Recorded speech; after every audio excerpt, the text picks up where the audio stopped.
everybody got the internet. So that worked out pretty well as far as timing goes in our favor.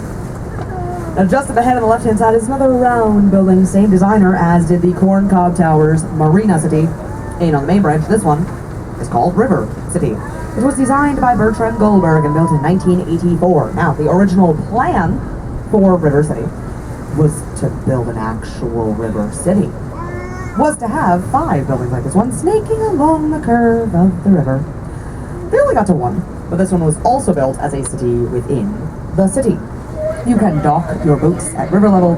There are common areas the first few floors, then condos up from there. This one, though, was finished in such a way that it wasn't really finished. Should anyone come along with the money and, the desire to do so, they can keep on building up higher. It's kind of like a giant Lego building. You just plop another one right up on the top there. So if you happen to be looking for brand new real estate in Chicago, might I suggest building on top of River City? Now, why, you might ask, would they make this a perpetually unfinished building? Because in addition to the original plan calling for 5 buildings, it also called for each of the 5 buildings to be 85 stories high. They didn't quite make it. So really, you'd be doing everybody a favor if you decided to stick around and build on top of River City. Only do it, though, if you are okay with having very few right angles in your home. Not a lot of right angles in the homes of Bertrand Goldberg, because they are all pie-shaped. So there's lots of weird triangles, strange room dimensions, things like that. If maybe you were looking to challenge an interior designer, Bertrand Goldberg may, in fact, be a good way to go. As we get through all this electrical stuff on the right-hand side, off in the distance is that building with the orange wall. It's directly under where the sun is at this point, so the orange is a bit tough to see. But we're approaching the orange wall, and there's a sort of square tower on the opposite side. I point out the building with the orange wall because it is the site of the Chicago Fire Academy, which was built on what was the site of Mrs. O'Leary's barn. Ooh, scow! I say, kicked over the lantern and started the entire city ablaze. Now, I do want to clear something up for you today. The cow did not do it. Not the cow's fault. It came out in the 1990s, and that whole thing was a story made up by a reporter for a Chicago newspaper who thought that a better story than a dry summer and a lot of wind was blaming an Irish immigrant and her cow. So at this point, they have both been officially pardoned by the courts. There was a trial and a judge and court documents and signatures and everything. Not the cow's fault. And we don't know what started the Great Chicago Fire. There is no official cause to the start of it. Now, we know it was a dry summer. There was a lot of wind. It started at night. Everything in the city down to the sidewalks was made of wood. So it was really a lot of stuff coming together to make for truly perfect conditions for a fire. And speaking of perfect conditions, now that we're turning about, we've got a fantastically clear view into this glorious September sky of the tallest building in Chicago. For 25 years, this was the tallest building in the world. Currently, it is the 9th tallest building in the world and the 2nd tallest building in the world outside of Asia. The Sears Tower! Oh, I did it, guys. I did it. I said Sears. Now, I said Sears because, as I mentioned earlier, we can be a little bit stubborn here in Chicago, a little bit resistant to change, so we don't necessarily love that on that fateful day, July 16th, 2009, it officially became the Willis Tower when the Willis Corporation took over 3 floors of the tower and bought the naming rights. So because I am quite stubborn, I'm going to refer to it in fact as the Sears Tower, which stands at a staggering 1,454 feet tall before the antennas. Nah, those antennas don't count toward the official height of that building. Couple of reasons for that. Reason number 1, the Sears Tower was built in 1973. The antennas were added in 1982, so they weren't there since day 1. Strike 1. Strike 2, and you only need 2 strikes in this game, is that they are antennas, not spires. If you recall, the spire on top of Trump Tower does count. What's the difference? Well, there's a very simple but distinct difference between them. An antenna does something.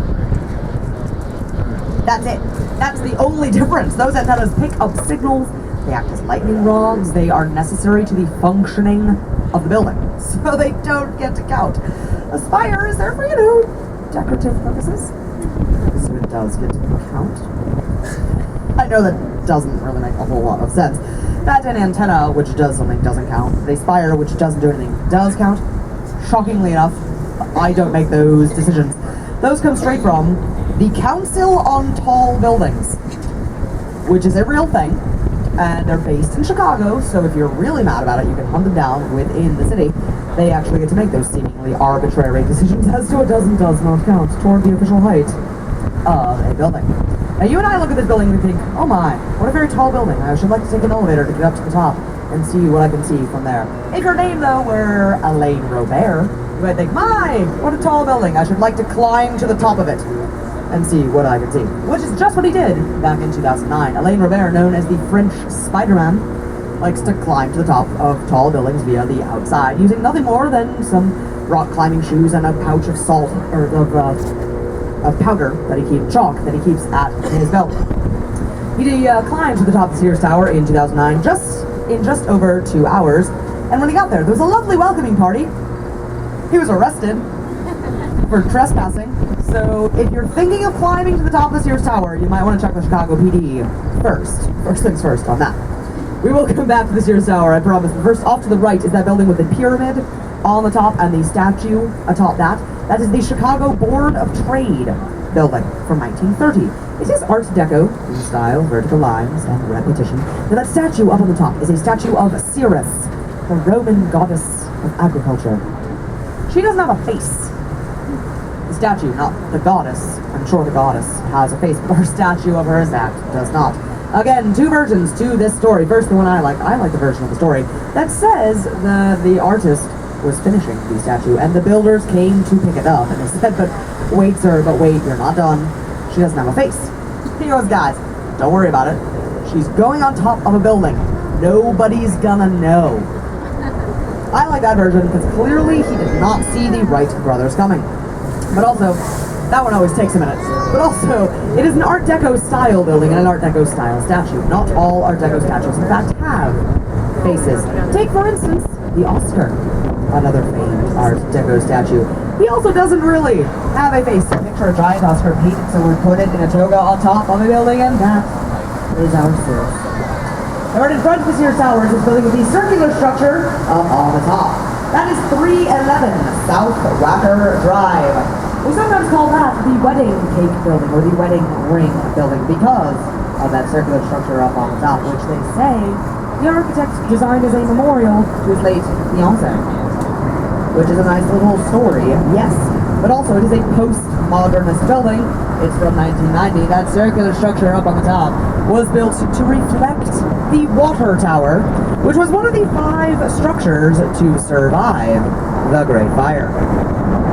Now, if you get a chance, check this one out tonight, because that circular structure up on the top lights up at night. It's pretty cool.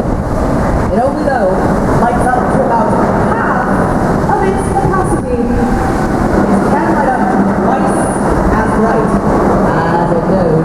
And in 1990, when they originally turned those lights on, they said, yep, let's do it, 100% all the way up, let's go. That, though, turned out to be so bright that it was changing the migratory patterns of birds, who thought it was the moon. So, as a courtesy to the birds, we went ahead and turned it down. But back to the Sears Tower, which is made from black steel and anodized aluminum with bronze tinted glass. It was designed by Bruce Graham and built in 1973. Now, we need some physical flexibility in our buildings here in the Windy City, one of our many nicknames, the Windy City. So, in designing and in constructing the Sears Tower, they also had to come up with a brand new kind of building, a brand new method of construction. What was devised is now known as bundled tube construction. In the Sears Tower, there are 9 tubes that go 200 feet down into the ground, down to the strong, sturdy foundation that's down on the ground. Those tubes provide both structural stability and flexibility. The top of the Sears Tower can move up to 3 feet in any direction. It sways with the wind.